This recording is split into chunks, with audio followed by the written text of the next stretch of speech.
If the elections are held next month or still under the sole administrator's governance, then would we say, or can we argue that the structure, my goodness, the structure may just be too difficult for the governor to handle when he is brought back into office or when he's allowed to return to the brick house?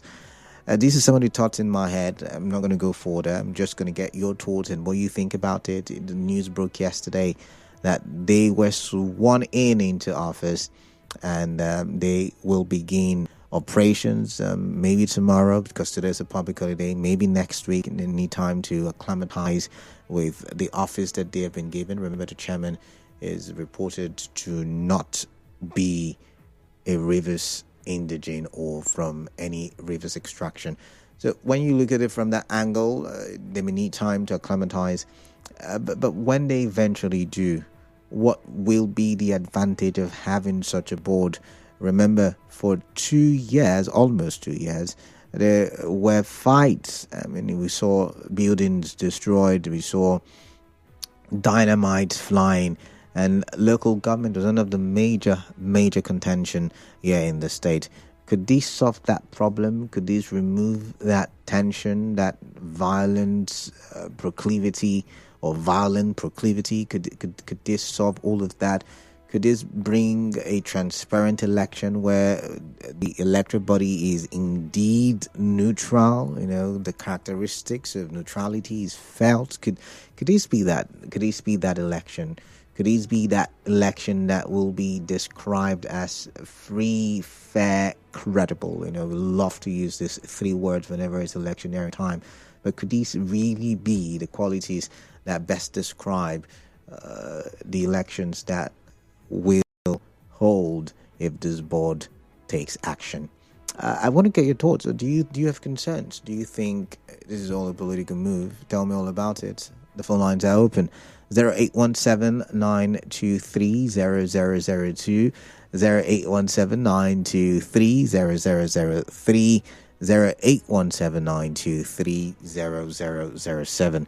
These are the call numbers. WhatsApp numbers 0809-0306-416. And as I reeled out the numbers, my guest started calling me. But you know what? I'm going to take calls and I'll get back to him after the commercial break because I do think I do have a commercial break, right? So let's start with the calls and let's get your thoughts. Remember, you could also go on Facebook. We're live on YouTube. We're live, Nigeria Info PH. Let's get the conversations rolling. We're active on X as well, Nigeria Info PH. And let's talk, right? I'm waiting for this caller to tell his name and his location, and so I can get thoughts from the caller. The name is Jaja. Is it Jaja? Okay, all right. Jaja is calling me from Rumaolu. Let's listen to Jaja then. Jaja, it's good to have you on the show. Tell me your mind. Hello, good evening. Yeah, greetings to you. Let me start like this. Hello? I can hear you. Go ahead. Okay, let me start like this.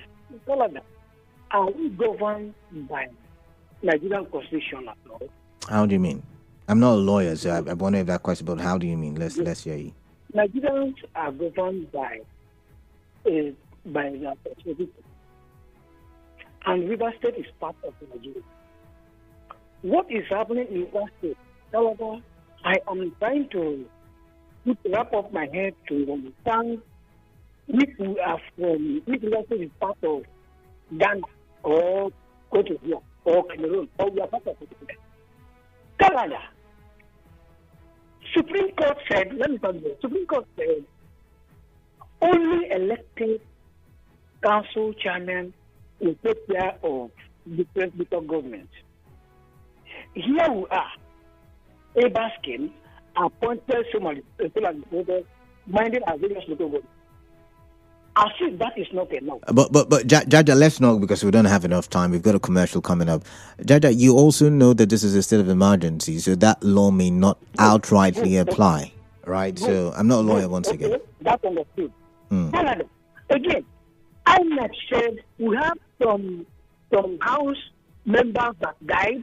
I mean, our family members that died that are supposed to do a rerun or a review of the election. And INEC said, because of emergency rule, they cannot conduct elections in Rivers State for now. If INEC differs from this, Jaja, there is no legislative house. So what election are you conducting therein? Anyways, I've got to move on. That's not rocket science, right? I do not have enough time, so I guess I would not be able to take Caleb. I'm sorry I kept you guys waiting. I do have a commercial coming up. Wow. Sorry about that. I had so much time, or I gave so much time to Jaja. But when I do come back from this break, my guest will be joining us, and I'll take some more calls eventually, and we will talk for development. To stay tuned. Nigeria Info. Nigeria Info. Information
the inauguration of the board for RSIEC yesterday by the sole administrator. I was telling you about possible advantages and disadvantages, and what the likely implications would be, and why we should be concerned about the local government, because in the last few months we've come to realize that the local government is the base for whatever political structure that exists in the state. And now my guest has joined me. It's been cumbersome getting through to him, and I know it's not easy for him as well because he's quite busy. But he is the chairman, Social Democratic Party Rivers State, and chairman IPAC, that's the Inter-Party Advisory Committee. And we will be looking at this conversation from his office as chairman SDP Rivers State. I'm talking about Solsuema Osaro. It's good to have you, sir. Welcome on the show. Thank you so much, Mr. Talabo. Yeah. First question is, what is the possible implication for this board that has been inaugurated? Do you still see the possibility of an election next month? Well, Mr. Calabo, you are in River State, and you've been following the trend of things. There is no one who is living in River State or domiciled in River State that doesn't know what is happening in the state at the moment. The issues of possibilities or non-possibilities doesn't arise at all, because everyone is politically conscious, socially conscious, and so on in the state, so long as you're living in River State, and so long as you're actively involved in politics, and so long as you're also being governed, you're fully aware of what the state is today. So, will opposition parties take part in the election? That, I mean, I wonder who's an opposition party, because the person at the helm of affairs doesn't belong to a party. But I mean, would your party likely, if the elections were to hold next month or any other time under the governance of the sole administrator, will your party want to take part? Because you've just mentioned being politically aware, being politically conscious, which almost everybody who is mature in River State is at the moment. Would you want to participate? When there's an election, the first step the leadership of the party will do, I've always done, is to call stakeholders meeting of the party faithful, party leaders, elders, and critical stakeholders to discuss and to prepare for election or otherwise. But I think once we are fully in the light about electoral processes as it is now, the party will meet. It is not a decision I, as a state chairman, will take. When the party meets and discuss, I will convey the decision of the party. And also, we have national leadership. The national leadership of SDP will also be duly communicated. And then we will also take the advice from the national leadership of the party. So, but like SDP is a party that is very active and conscious when it comes to what concerns the grassroots. If it comes and it happens that we will participate in an election, we are not scared of participating in an election. Okay, so your party, basically the reason why I asked the question was and is, your party is not necessarily concerned about the fact that it's going to either be the sole administrator in office when the elections likely hold. That's like the question I tried to ask you earlier. Your party is not concerned about that, I guess.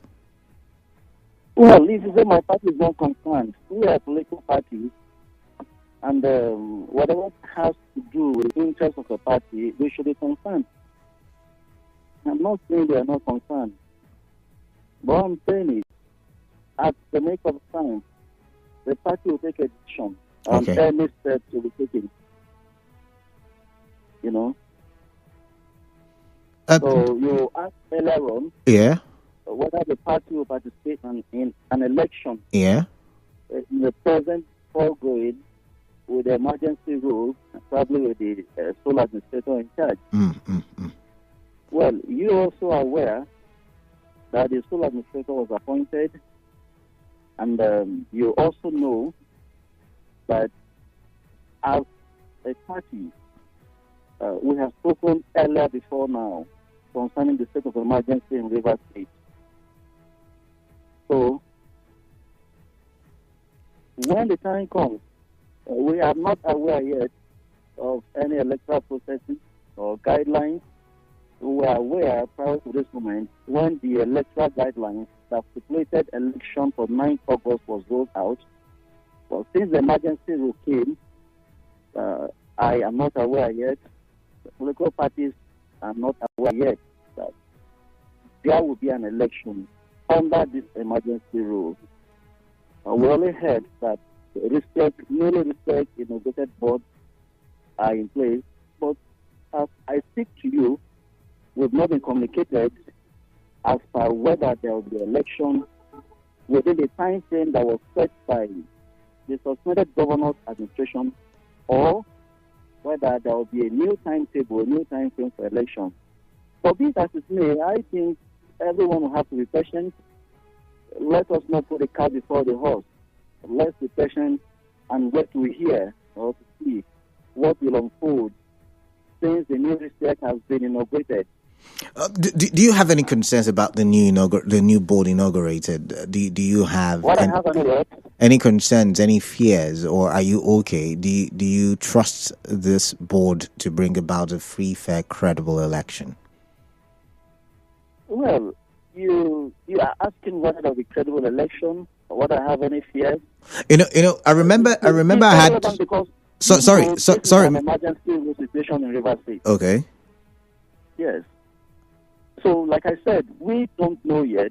I don't know yet. I'm not aware yet whether the newly inaugurated RSIEC will conduct election based on the timeline provided by the past RSIEC, or whether there will be a new timeline provided by the newly inaugurated RSIEC for elections in Rivers State. We are not aware yet whether the elections will be conducted by the sole administrator while still on state carrying out or examining the emergency in Rivers State. We are not aware yet. But like I maintained earlier on, let us be patient and see the unfolding. So it will guide everybody on what to do and what not to do. All right. Yes. Then. All right then. Thank you very much for your time. But one more question. You said you don't know yet whether the elections will hold next month or whether it will hold under sole administrator's rule. But if it does, what is the likely stance? Should we still be patient? Yeah. It's a decision the party will take. Okay. It's not an individual decision. All right. I only convey the decision of the party. And secondly, let's get to that date first. Let's be patient. Let situations unfold, so we would know what to do. All right then. All right. Thank you very much for your time. I'm going to let you continue with your journey. Sorry, I'm really grateful you were able to join us on the show, and we would continue, trying to reach out to you as this story develops. Thank you so much. All right then. Yeah, so we've got 20 more minutes to the top of the hour. I'm going to take as much calls. My question still remains the same. What are the likely advantages and disadvantages?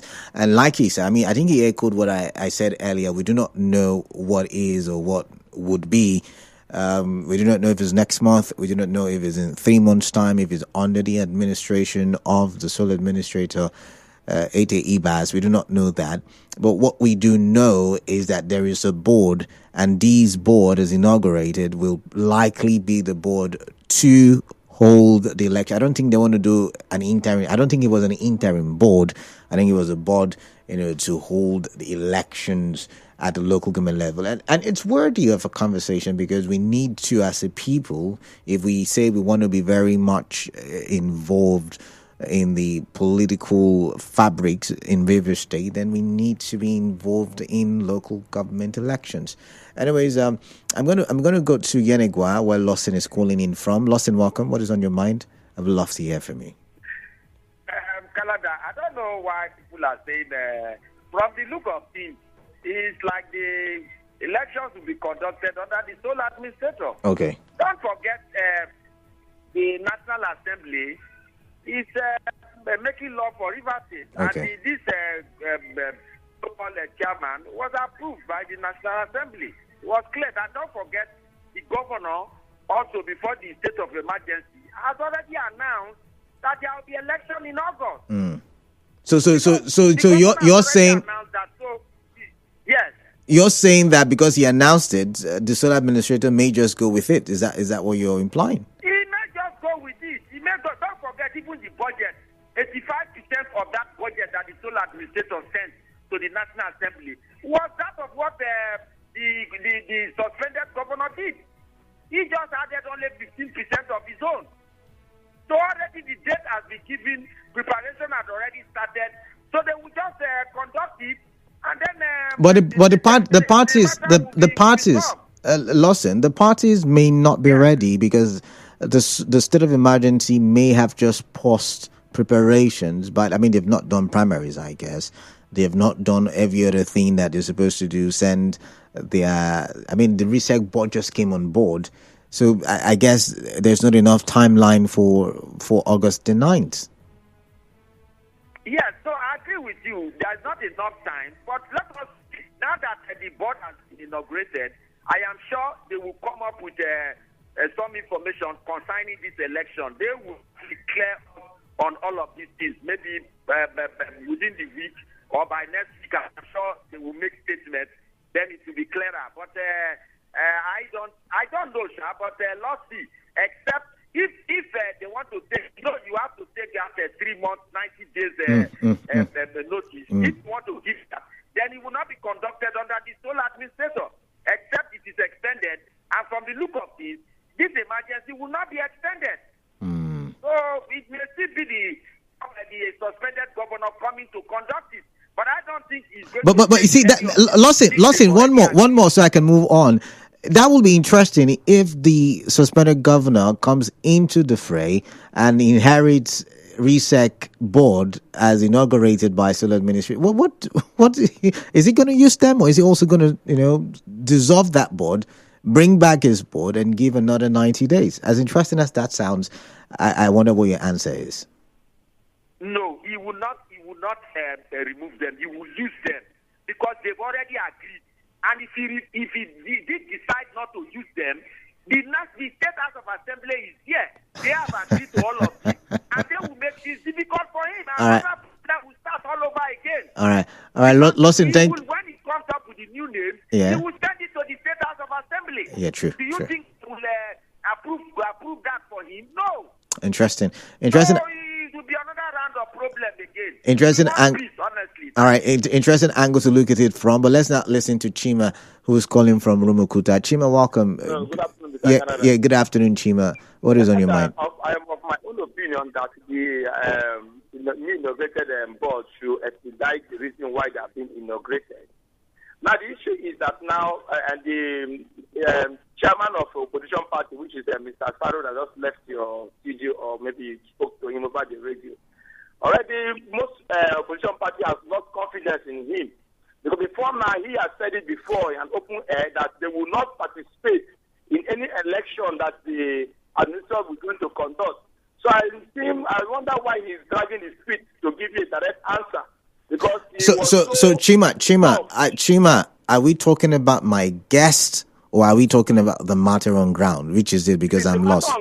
So can we focus? Can we now focus on the matter on ground, which is what I'm saying is that now, this election will be held by the administrator.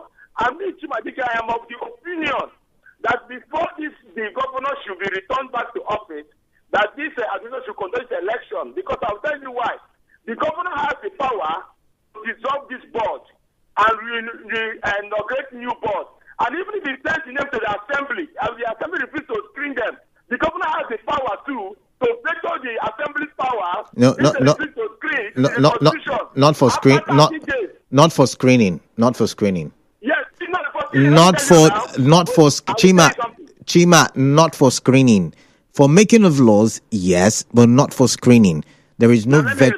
There is no. National Assembly happened now. Okay. In Senate, when Amechi was not screened by a Senate, you understand? The first and second time, the president sent a signal to them that if they did not screen Amechi, that he's going to swear in Amechi as a minister. He cannot swear. You can't. So Chima, I don't like to have this argument.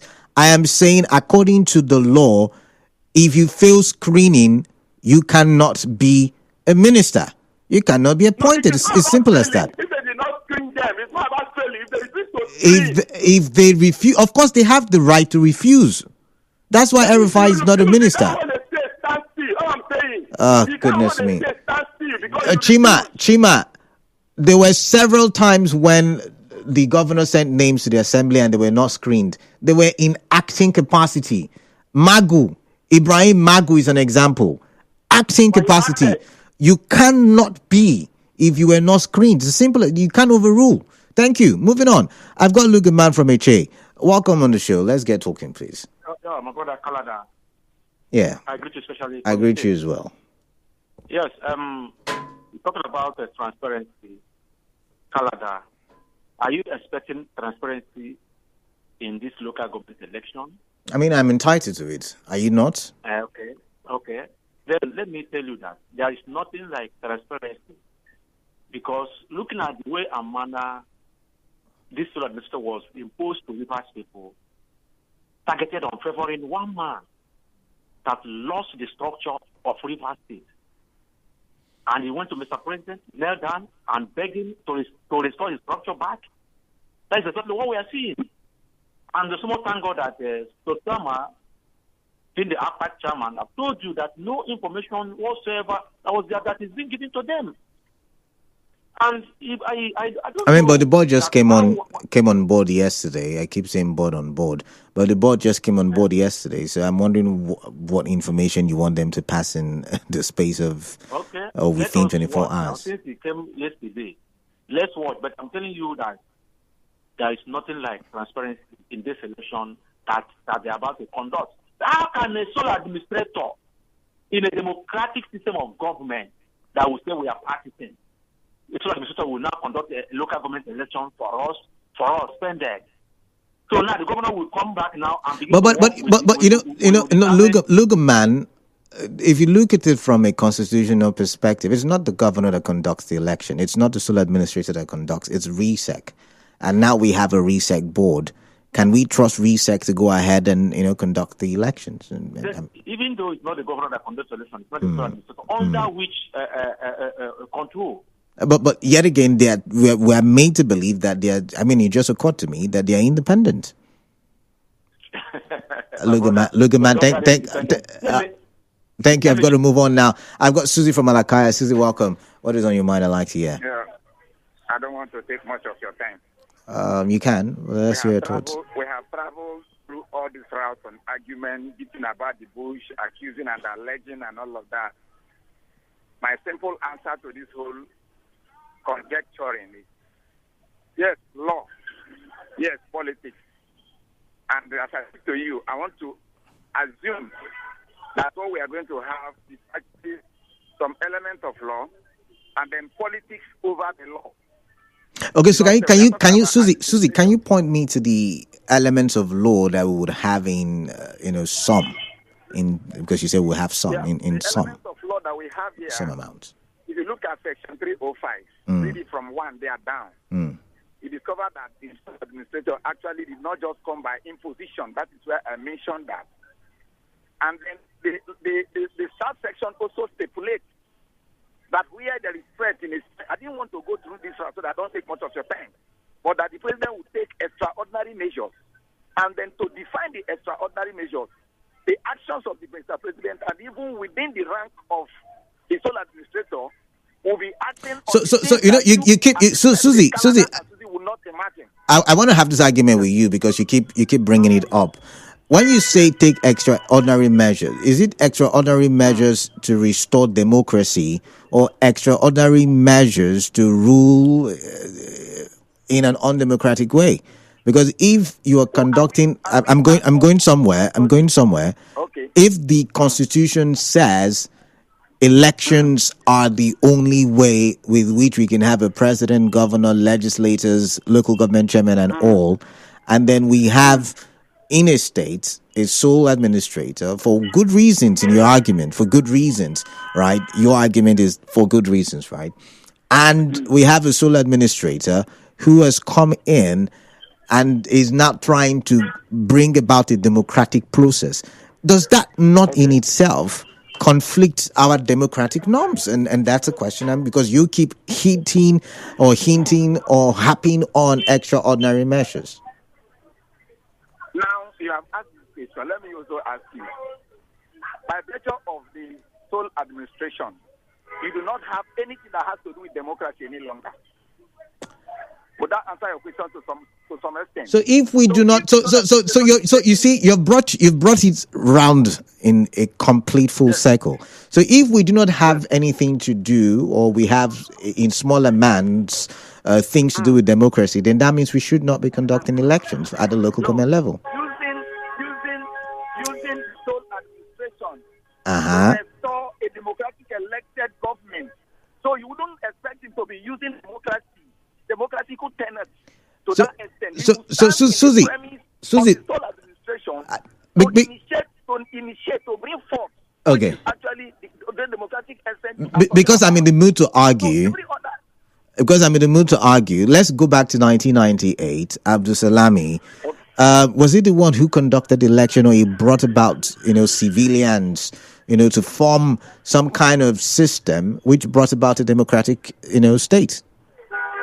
Canada, you are dragging me into going into the conjecture of how democracy is actually a man, and I will answer it by saying that before democracy, there was never democracy anywhere.